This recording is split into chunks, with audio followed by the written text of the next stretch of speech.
атындағы мектеп гимназиясының 3-ші Б сыныбы оқушысы Балдабек Бегасыл. Ыбырай Алтынсариннің 180 жылдығына орай өзен өлеңді оқып берейін. Таулардан өзен ағар сарқыраған, айнадай сәуле беріп жарқыраған. Жел соқса, ыстық соқса, бір қалыпта аралап таумен тасты арқыраған. Көңілім суын ішен ашылады, денеден бар дертіңді қашырады. Өксіген оттай жанған жануарлар өзеннен рахаттау басылады. Қымарда түссіз тұрған тоғайларда шуылдап желмен бірге бас ұрады.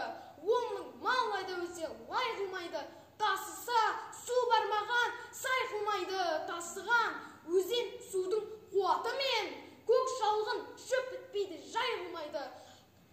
Еқыстап күн көреді жанымда, дәм болар алуан олы балығында.